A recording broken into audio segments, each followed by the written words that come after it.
Jesucristo, el Verbo viviente, es el único medio de salvación. Él es el centro del pensamiento de nuestra vida, la fuente y la autoridad de la doctrina. El principal propósito de la vida de Cristo fue la obediencia a los mandamientos, exaltando la ley de Dios como un reflejo de su carácter. El principal mensaje a ser predicado en el mundo, basado en Apocalipsis 14, está representado por 3 ángeles llevando el Evangelio eterno al mundo entero. Este mensaje se basa en los encantos inigualables de Cristo y declara que la hora del juicio ha llegado y llama a obedecer los mandamientos de Dios. Mediante su palabra, Dios ha comunicado a los hombres el conocimiento necesario para la salvación. Las Santas Escrituras deben ser aceptadas como dotadas de autoridad absoluta y como revelación infalible de su voluntad. Y aunque el canon de las Escrituras inspiradas está cerrado, el Espíritu Santo continúa iluminando, amonestando y confortando al pueblo de Dios a través del testimonio de Jesús, el Espíritu de profecía. El camino a la vida se traza a través de un camino angosto que debe ser recorrido con confianza en las promesas que Dios dejó a hombres y mujeres fieles que dedicaron sus vidas hasta la muerte por el Evangelio eterno. Los fundadores de la Iglesia soñaron con el día en que la revelación sería una realidad en sus vidas.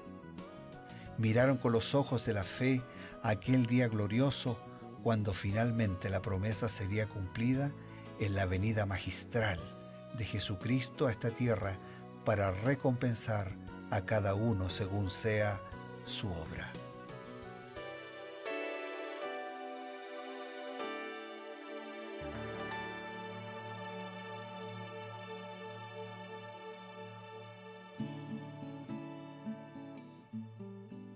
Les extendemos una cordial bienvenida.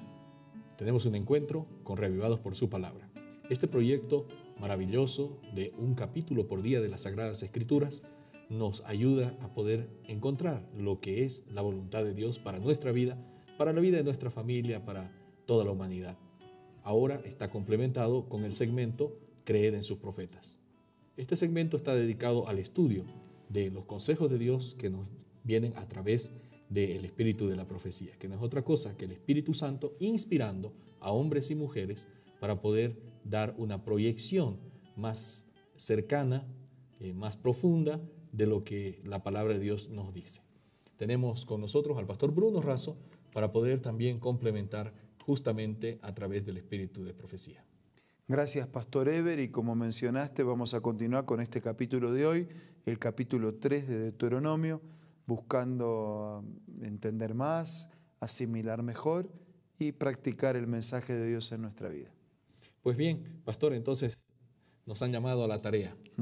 El capítulo 3 habla de la incursión de los ejércitos de Israel. Ya ellos están cerca de la tierra prometida, pero están en el lado oriental.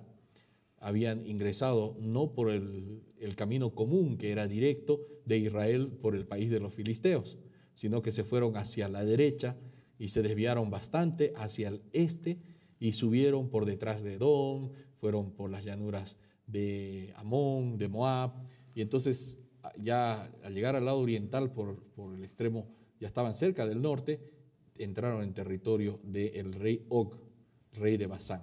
Se dice que estos eran hombres de alta estatura, de una estatura elevada, y el ejército de Israel, imagino que muchas chances no tenía. No tenía muchas chances, ¿no?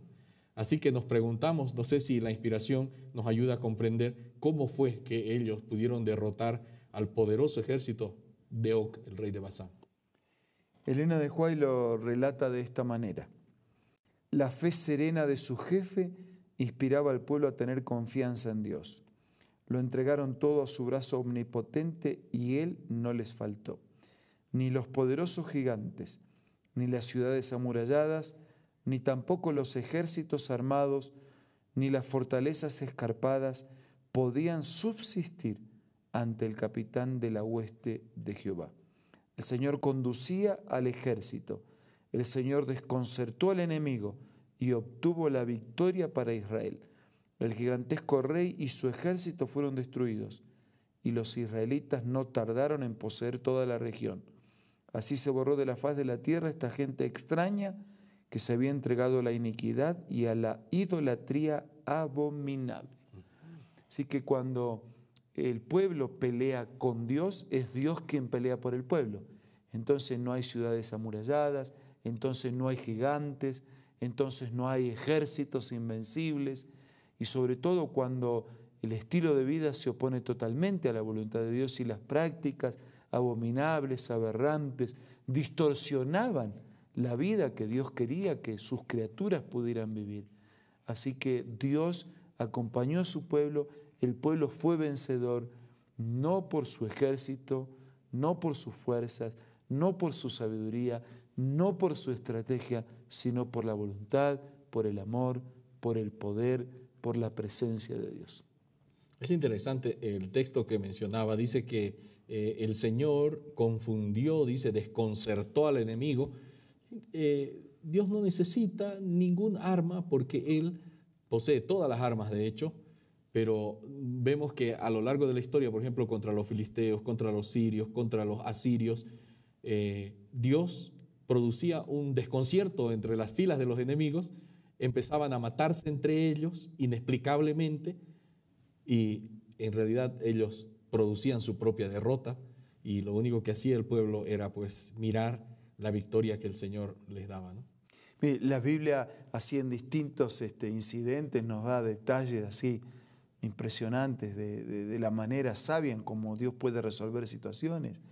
Y a veces fue por un cántaro, por una oración, por un ángel. Un ángel pudo con un ejército de 185.000 asirios.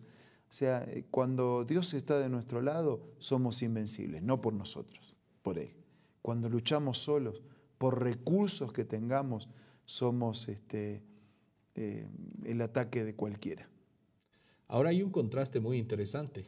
Cerca de 40 años antes, ellos habían tenido miedo de ingresar a la tierra prometida porque habían gigantes en la tierra y les parecía que ellos eran como gusanos.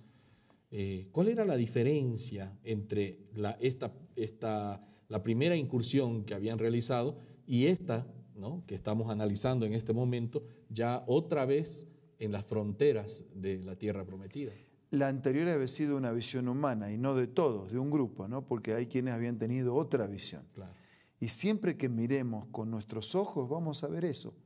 Nos vamos a sentir pequeños, vamos a fomentar el cultivo de nuestra soberbia, autosuficiencia, nos vamos a atemorizar por nuestras limitaciones, pero cuando podemos ver con los ojos de Dios, tener la visión de las cosas como Dios tiene, entonces ya contamos con su gracia, con su poder, con su sabiduría, con su estrategia. Y Dios hace cosas maravillosas. La Biblia dice que la especialidad de Dios es hacer posible lo imposible. Claro, Dios es el Dios de lo imposible. Exactamente. ¿No? Y justamente me parece que hay alguna referencia en el Espíritu y Profecía respecto a este cambio de actitud, de situación en el momento. Sí, hay. Y lo voy a leer. Dice, en la conquista de Galaad y de Basán hubo muchos que recordaron los acontecimientos que casi 40 años antes habían condenado a Israel en Cades a una larga peregrinación por el desierto. Veían que el informe de los espías tocante a la tierra prometida era correcto en muchos sentidos. Las ciudades estaban amuralladas, eran muy grandes, los que habitaban esas ciudades eran gigantes, frente a los cuales los hebreos no eran sino pigmeos. Pero podían ver ahora que el fatal error de sus padres fue desconfiar del poder de Dios. Únicamente esto les había impedido entrar enseguida en la hermosa tierra. O sea que la falta de fe, la falta de confianza les impidió entrar y les llevó a dar como 40 años más de vueltas, ¿no? Por eso es mejor confiar en Dios, pero confiar de primera. Claro. Y no esperar a que sucedan cosas para después decir, bueno, parece que nos equivocamos. Muchas veces el hombre quiere probar su propia teoría y cuando prueba su propia teoría y se da cuenta que no da resultado, entonces recién se vuelve a Dios. ¿Cuántos dolores se hubieran ahorrado si hubieran comenzado con la confianza que ahora tenían, que todo lo habían dejado en el brazo omnipotente. Muchas veces, por el amor y por la misericordia y por la paciencia de Dios, lo encontramos a Dios igual al final del camino, después de haber pasado lo que Dios ya había hecho previsión para que no pasemos. Pero ¿para qué encontrarnos con Dios en el final del camino si nos podemos encontrar con Dios en el comienzo del camino y ya transitar de su mano haciendo su voluntad? Pues bien, esto encierra una gran lección, una lección importantísima para nosotros. La experiencia del pueblo de Israel, como dice San Pablo, es una lección para cada uno de los cristianos que vivimos en la época actual, ¿no? Y tenemos que aprender estas lecciones. No es nuestra visión la que determina el curso de los acontecimientos, es la visión de Dios, ¿no es cierto? ¿Qué lección ahí podemos tener en la vida práctica en la actualidad? Por eso, no mirar con nuestros ojos, sino mirar con los ojos de Dios. No medir nuestras fuerzas, sino medir la fuerza de Dios. No medir nuestra propia sustentabilidad, sino la sustentabilidad que viene por las promesas y por la presencia de Dios. El profeta lo diría de otra manera, más linda, más contundente, hasta más poética incluso. No es con fuerza, no es con ejército, es con mi espíritu, ha dicho el Señor. Qué bueno. Amigos, nosotros sabemos, solo Dios puede producir un cambio en las circunstancias, pero lo que es más importante, un cambio en nuestra vida. Tenemos un mensaje que queremos compartir con ustedes y ya volvemos.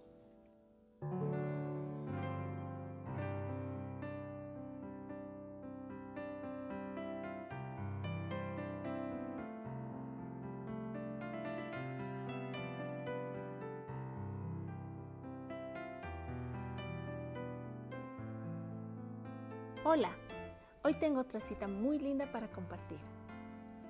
El Dios del cielo luchó consigo mismo entre dejar que el hombre culpable pereciera o entregar a su cariñoso Hijo para que muriese por la raza humana.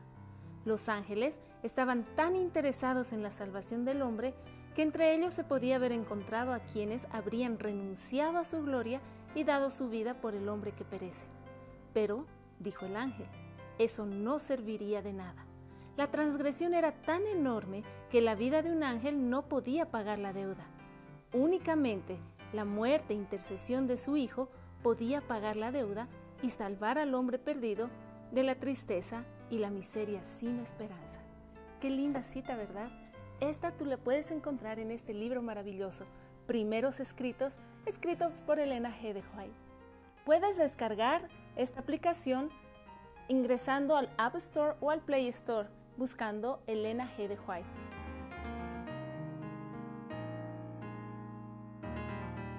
Nos queda el tiempo preciso para solicitar la bendición de Dios y lo hacemos a través de la oración. Señor, te damos gracias porque contigo no hay gigantes, no hay ciudades amuralladas, no hay ejércitos invencibles.